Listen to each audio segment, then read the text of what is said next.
2020년 3월 초부터 저희 경제지표 스토리텔링은 숫자로 표현된 경제지표의 원인과 결과 분석을 통해서 3월 20일 미국의 선물옵션 만기 1을 기점으로 글로벌 금융시장이 반등 국면이 진행될 것이라는 것은 계속해서 공유를 드려왔어요. 또한 2020년 3월서부터 2020년 8월까지 장중에 미국의 대형주 지수가 4%가 빠지던 6%가 빠지던 대놓고 그러함에도 불구하고 하방에 대한 변동성은 제한되는 상황입니다 라는 것을 숫자로 표현된 경제지표의 원인과 결과 분석으로 설명을 드려봤어요. 이러한 과정 속에서 이제 3월 초와 같이 지금 언젠가는 이 상승되는 현상이 종결이 되고 조정이 다가오게 될 것인데 그 조정도 좀 미리 말해줄 수는 없겠냐라는 니즈가 만들어지게 됐고, 그에 따라서 2020년 8월서부터 숫자로 표현된 경제지표를 원인과 결과 분석을 하게 되면 추가적인 상승을 하기보다는 일정 기간에 제한된 냉각기가 다가오고 있다는 것을 설명을 드렸고, 2020년 9월 처음 공개 방송을 통해서는 9월서부터 냉각기가 시작됐다고 경제지표들이 말해주고 있다. 그리고 냉각기가 끝났다라고 공개방송에서 공유한 적이 없죠. 냉각기가 진행 중이다라고 계속해서 대놓고 말했는데 과거의 자료들을 보지를 않고 새로 참여해주신 분들 중 일부는 냉각기가 끝난 겁니까? 안 끝난 겁니까? 냉각기가 진행 중이다라는 말과 냉각기가 끝났다는 말이 같은 말인지 어렵지 않게 인지할 수가 있죠. 네, 그와 같아요. 직접 눈으로 다시 한번 그런 분들을 위해서 준비를 했어요. 이 가격 차트예요. 다우존스 가격 차트와 원유 가격 차트예요. 이 주가지수 주식시장하고 원유시장에 연동된다? 이거 내가 자료 다 봤는데 연동되는 겁니까? 이렇게 또 똑같은 방식으로 질문이 나올 수 있죠. 그래서 꼭 3월 달에 진행했었던 공개방송 내용 중에 글로벌 금융시장 운영 메커니즘이라는 그 공개방송 자료를 꼭 참고하시기를 바랍니다. 이와 같이 주요한 금융상품들은 연동돼서 움직이고 있는 중이에요. 우리가 대부분의 이제 시장 참여자분들께서 3월 달에 이제 폭락만 기억을 하게 되지, 폭락 전에 2019년 10월 말서부터 2020년 2월 초까지 오버슈팅이 진행됐다는 것을 아시는 분이 드물어요. 그리고 글로벌 금융시장은 2020년 3월에 냉각기를 만든 다음에 2020년 3월 20일 미국의 선물옵션 만기 이후에 5월 18일경까지 반등 국면이 진행이 됐어요. 5월 18일서부터 8월 말까지는 과열 국면이 진행이 됐고 9월서부터 냉각기가 진행 중이에요. 근데 여기서 이제 보게 되면 다른 이제 내용들, 그간에 이제 공개 방송에서 대놓고 말했는데도 왜 이해가 안 된다는 말이 나올 거라 생각해 보게 되니까 이 가격 차트를 많이 보시는 분 같아요. 가격 차트만 보게 되면 여기까지가 나왔는데 가격 차트도 여기 파란색으로 되어 있는데 지금 얘가 빨간색으로 바뀐 건지 이게 이제 궁금하다는 거예요. 다른 내용 하나도 안 보고 요것만 이제 갖고 요 그림만 갖고 보게 되면 궁금증이 생기게 되죠. 심지어 냉각기가 끝나지 않았다, 진행 중이라고 말을 했음에도 불구하고 다른 내용은 다 그냥 머릿속에 남겨주지 않고 자주 봤었던 이 가격 차트 이 그림만 보게 되면 그런 의문이 생겼을 뿐이 없죠. 근데 그래서 가격 차트를 경제지표 스토리텔링에서 투자 기준으로 삼지 않는 가격 차트를 가지고 왔어요. 상품 지수예요. 상품 지수의 일봉이에요. 월봉도 안 보시는 것 같아요. 일봉이에요. 일봉. 지금 요렇게 모양이 만들어져 있는 중이에요. 냉각기가 끝났습니까? 그림을 보면 확인이 되죠. 상품 지수는 참고적으로 녹색의 비행기 궤도 속에서 저희 경제지표 스토리텔링이 시각적 방향성 분석 도구로 활용하고 있는 기술적 분석 도구예요. 녹색의 비행기 궤도는 밑에서부터 태동기, 성장기, 성숙기, 쇠퇴기로 구성이 되게 되고, 쇠퇴기에 이르게 되면 상승의 생애가 종료가 되게 되고, 새로운 생애를 만들기 위해서 태동기로 귀향을 하게 돼요. 귀향이 완료가 됐어요. 귀향이 완료가 되고 다시 얘가 태동기를 넘어서게 되면서 1차 상승기가 진행 중이에요. 상승의 생애가 출발이 됐어요. 상승의 생애가 출발되는 중에 2020년 9월, 여기 셉템버라고 조그맣게 적혀져 있죠. 셉템버에 들어오게 되면서 이와 같다. 자, 일봉의 가격 차트 중시한다면 가격 차트를 봐라. 냉각기가 종료된 것인가? 본인 스스로도 시간을 들여서 가격 차트를 보게 되면 알 수가 있죠? 다우존스 일본 가격 차트예요. 9월이에요. 냉각기가 종료가 됐는가? S&P 500 지수 9월이에요. 일봉이에요. 냉각기가 종료가 됐는가? 근데 한 가지 또 내용을 더 드리자면, 이와 같이 코로나19 발생되기 전에 고점대에 이르렀거나 이를 넘어섰던 애들의 냉각기 폭이 더 깊게 돼요.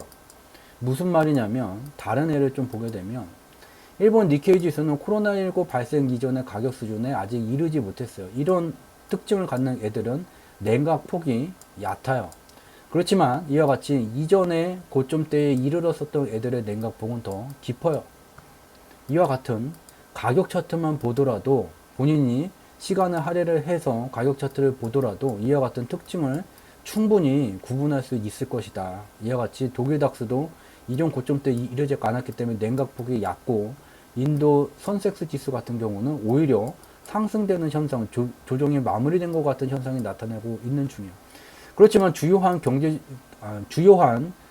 주식 가격 차트, 일본 가격 차트만 보게 돼도 현재 냉각기가 끝났는지 안 끝났는지 눈으로 직접 확인할 수 있죠. 상품 지수를 보던 다른 지표들을 보게 돼도 냉각기가 끝났는지 안 끝났는지 볼 수가 있죠. 본인이 볼 수가 있음에도 불구하고 다른 곳을 통해서 좀 더 재확인을 받고 싶다는 것은 심리적인 문제라는 것을 외면해서는 안 될 것입니다. 그가 이제 공개 방송을 통해서 공유를 드린 지표 중에 가장 많이 노출이 되네, 글로벌 옵션 지수예요. 옵션 지수예요. 얘가 이렇게 파란 선을 넘어가게 되는 현상이 발생되는 경우는 주식시장과 주요 금융상품들이 일정 수준 이하의 하락을 나타낼 것에 베팅하는 금액이 많아지게 되면 옵션 지수가 파란 선을 넘어가게 되고, 이러한 기간에 주식시장을 포함한 원유시장을 포함한 주요 금융상품들이 일정 수준 이하의 조정 현상이 나타나게 돼요.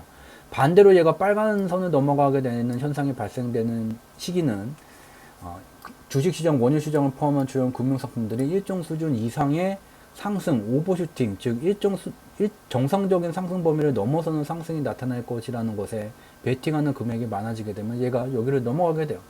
여기서 직접 확인할 수 있듯이 2019년 10월 말서부터 2020년 2월 초까지 오버슈팅 현상, 그리고 2020년 5월 18일서부터 8월까지 오버슈팅 현상이 끝났어요. 오버슈팅 현상이 끝나고 얘가 지금 냉각기로 들어와 있었죠. 근데 얘는 이와 같이 얘가 옵션 지수가 변동되는 그 실체는 글로벌 금융시장에서 변동성을 만들어서 수익을 극대화해오고 있는 거대 자금을 운영하는 투자 조직들, 한먼이라고 불리는, 통칭해서 한먼이라고 불리는 투자 조직들이 거대 자금을 통해서 대중들, 시장 참여자 대부분들이 예측하지 못하는 변동성을 통해서 만들고 있는 중이에요.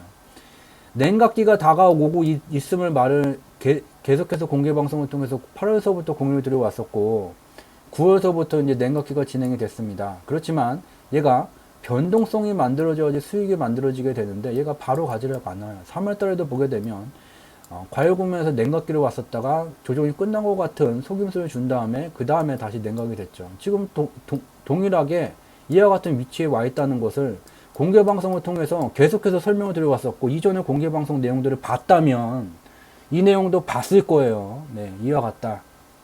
지금은 여기 와 있다. 과열 국면이 끝났다. 즉 상방으로 일정 수준이 넘어가는 상승을 만들어서 돈을 벌겠다고 거대 자금을 운영하는 투자 조직들은 상방의 포지션을 통해서 벌어들일 수 있는 돈을 다 벌어들였다. 그러면 남은 것은 상방 방향으로 계속해서 변동성을 만들어봤자 돈이 벌리지가 않죠.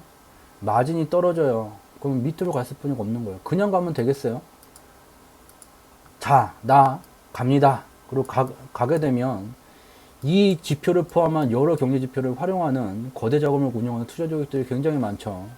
돈을 벌 수가 없죠. 그래서 이와 같은 속임수를 줘왔고, 냉각기가 9월서부터 시작됐다, 여전히 진행 중이다 라고 계속해서 공개방송을 통해서 공유드리고 있습니다. 냉각기가 진행 중이다, 끝나지 않았다, 계속해서 반복해서 똑같은 말씀을 드립니다. 이래도 이해를 못하겠다는 건 한국말은 들었는데 본인의 심리가 받아들이지 못하겠다는 본인의 문제라는 것을 다시 한번 강조해서 말씀을 드립니다. 그럼 또 여기까지 설명드리면, 이전에 이제 공개방송 참여를 안 해주신 분들 같은 경우에는 야, 그러면 이와 같이 폭락이 나오겠네, 인버스 이버스 사야 되겠네, 또 이런 또 판단을 내리게 되죠. 그것이 아니라는 것도 계속해서 공개방송을 통해서 공유를 해오고 있는 중이에요. 그동안 좀 이제 잠시 노출 빈도수를 낮췄었던, 잠시 쉬었었던 개를 이제 구원 등판하는 경우로 가지고 왔어요. 너무 많이 봤던 개를 계속 보게 되면 정이 들게 되고, 정이 들게 되면 또 사단이 나게 돼요. 다른 애를 이제 데리고서 왔어요. 얘도 공개방송에서 계속해서 공유드린 바 있죠. 얘가 바로 이제 주가 지수와 경기 부양 정책의 상대 강도예요. 얘가 위로 올라가는 현상은 경기 부양 정책보다 주가 지수의 상승세가 강한 경우, 얘가 이제 밑으로 내려가는 경우는 경기 부양 정책이 주가 지수 상승세를 압도하는 경우에 발생되게 돼요. 그리고 중요한 것은 이 경제 지표가 이와 같이 역사적 저점을 만들었었던 이 시기가 바로 이와 같이 다우존스 지수가 일정 수준 이하의 조정을 나타냈었던 2020년 3월도 여기에 속하게 되게 돼요. 현재 3월과 같은 폭락이 현재 나올 것인가? 3월에 이 지표는 여기 있었어요. 지금은 여기 있어요. 3월과 같은 폭락이 나올 수가 없음을 이전의 공개 방송들을 통해서는 다른 경제 지표로 환율을 통해서 또 분석한 내용도 굉장히 매주마다 보여드려 왔었죠. 걔도 이제 참고하시면 좋고요. 이제 한동안 안 봤었던 얘도 다시 보게 되면 이와 같은 상황에 와 있다. 3월과 같은 폭락은 아니다. 여전히 냉각기는 여전히 진행 중이다. 여전히 진행 중이고, 계속해서 과열 국면이 진행될 수도 있지 않습니까? 냉각 국면 없이 다시 상승으로 갈 수도 있지 않습니까? 글로벌 금융시장의 운영 메커니즘이라는 자료를 그래서 꼭 보셔야지 돼요. 이 변동성을 만들겠다는 건요, 다른 말로 표현하면은 돈을 벌겠다는 거예요. 돈을 버는데 대부분의 시장 참여자들이 예상하지 못하는 흐름을 만들어서 돈을 벌겠다는 거가 돼요. 상방으로 남들이 생각하지 못할 정도의 수준의 상승을 만들면서 돈을 다 만들어 왔어요. 이미 돈을 다 벌었고 더 가져가 봤자 마진이 남지 않은 상태가 됐는데, 냉각기 없이 얘가 계속 과열 국면이 되는 것 아니겠습니까? 돈을 그러면 안 벌겠다는 말이 돼요. 그럼 말이 되지가 않는다. 그러면 지금 냉각 국면이면 이렇게 되지 말고 바로 갔어야죠. 이런 경제 지표들을 누구든지 시간을 충분히 할애하게 되면 확인할 수가 있어요. 그렇다면 변동성을 정직하게 밑으로, 이제 과열 국면 끝났습니다. 저 밑으로 갑니다. 그러면 다 같이 밑으로 베팅을 하게 돼요. 그러면 변동성을 통해서 또 마진이 적어지게 돼요. 결국은 이와 같은 흐름이 나타나게 되는 것은 돈이에요. 돈. 마진이 크면은 글로 가고, 마진이 적으면은 끝내고 반대로 간다. 마진이 끝났다. 마진이 끝났어요. 여기서 마진이 끝났어요. 이와 같다는 점 강조를 하면서 오늘 준비한 내용은 여기서 마치도록 하겠습니다. 녹색 검색창에다가 저희 경제지표 스토리텔링이라고 치게 되면 연관 검색어가 나오게 돼요. 여기에 이제 주상지라는 이러한 단어가 나오게 되고, 얘를 이제 클릭하게 되면 여기 세 번째 거, 얘를 누르게 되면 저희 주상지, 주가를 상승시키는 경제지표 카페로 연결이 되게 돼요. 유튜브 채널에도 당연히 공유되어져 있어요. 3월 25일 공개방송, 한머니의 글로벌 금융시장 운영 메커니즘. 존 템플턴 경이라는 사람이 글로벌 ETF 개념을 만든 다음부터 국가가 다름에도 불구하고 선진국, 후진국, 개도국, 이와 같이 국가 산업의 특징이 다름에도 불구하고 같은 기간 같이 여러 국가의 주식시장이 연동돼서 움직여오고 있고, 금융상품의 안전자산, 위험자산, 성향이 틀림에도 불구하고 같은 기간에 같이 연동되어져 오고 있어요. 2020년 3월에 폭락이 나타날 때 어떠한 메커니즘으로 이와 같이 글로벌 금융시장이 연동돼서 움직이는지, 이 내용을 매우 중요하게 새로 참여해 주신 분들은 꼭 보셔야 되고요. 두 번째 이제 꼭 봐주셔야 되는 내용은 4월 2일 공개방송 자료예요. 글로벌 금융시장의 소리 없는 창과 방패의 전쟁. 인류의 금융 역사 속에서 2020년이라는 것은 매우 중요한 의미를 갖게 돼요. 코로나19가 발병함에 따라서 글로벌 금융시장에서 늘 변동성을 통해서 수익을 극대화해오고 있는 한 국가의 중앙은행보다 더 많은 자금을 운영하는 복수의 투자 조직을 통틀어서 그냥 편의상 핫머니라고 부르게 돼요. 이들은 늘 변동성을 만들어 왔어요. 근데 변동성을 만드는데 가장 좋은 소재가 코로나19가 되게 되죠. 그리고 코로나19가 발병하게 되자 세계경제표준 미국은 경기부양 정책을 추진할 수뿐이 없게 돼요. 그러나 이제 경기부양 정책을 추진하게 되면 재원을 마련해야지 되고 국채를 발행할 수뿐이 없게 되죠. 국채를 발행해야지 되는데 장기물이건 단기물이건 2018년 말서부터 현재까지 국채 입찰 수요가 침체를 맞이하고 있다면 필요한 재원을 마련하기 위해서는 생각보다도 더 많은 대규모 국채를 발행해야지만 되는 사태가 2008년도와 글로벌 금융위기 시기와 같이 동일하게 나타나게 돼요. 그래서 어쩔 수 없이 미 연준이 개입할 수뿐이 없다는 것을 캐치한 이 한모니들은 어마어마한 변동성을 여러 금융상품들을 엮어서 진행하게 됩니다. 그래서 이들이 만드는 변동성이라는 창에 미 연준은 3월 23일서부터 무제한 양적완 정책을 발표함과 동시에 인류의 금융 역사 속에서 저 한머니에 맞서서 싸웠던 중앙은행 중에 살아남은 곳이 별로 없다. 해가 지지 않는 나라 영국의 중앙은행인 영란은행도 무너뜨렸고 러시아의 경제도 무너뜨렸고 멕시코를 포함한 남미의 경제도 무너뜨렸으며 대한민국의 대우 때문에 망할 거 아니에요. 같은 시기에 대한민국을 포함한 아시아의 경제를 무너뜨려 왔었던 그 한머니, 여기에 맞서기 위해서는 중앙은행들, A, B, C라는 국가들의 중앙은행들이 연합해서 맞서도 져왔다. 그렇기 때문에 미 연준이 이제 고안해낸 것은 피마 레포라는 이제 조직을 만들었어요. 각기 이 한머니에 맞섰다가는 계속해서 이제 져왔다. 그렇게 되면 세계 기축통화 중 편입 비중이 가장 높은 미 달러를 찍어내는 절대 권력을 가진 곳이 바로 미 연준이 되게 되고, 각국의 중앙은행들은 미 달러 유동성이 필요한 경우에 보유하고 있는 미 국채를 팔지 말고, 국채 가격 지금 바닥에 와 있기 때문에 팔지 말고 그것을 미 연준에다가 담보로 맡겨라. 담보로 맡기면 계좌에다가 직접 미 연준이 달러를 찍어서 쏴주는 피마 레포, 전 세계 미 국채를 들고 있는 중앙은행들의 연합체를 만드는 방패를 만들게 됐어요. 이와 같은 창과 방패 얘기, 대부분의 시장 참여자들이 인지하지 못하고 있는 어마어마한 이야기들이 지금 우리가 모르는 사이에 진행이 되고 있는 얘기예요. 그 중요한 얘기는 4월 2일 공개방송 때 글로벌 금융시장의 소리없는 창과 방패의 전쟁이라는 주제를 통해서 살펴봤습니다. 그리고 추가적으로 세 번째로 보셔야 되는 게 유튜브에 올라와져 있는 공개방송 제목 중에 사계절 또는 봄, 여름, 가을, 겨울이라고 적혀져 있는 제목, 이 단어가 들어간 이 제목을 보셔야 돼요.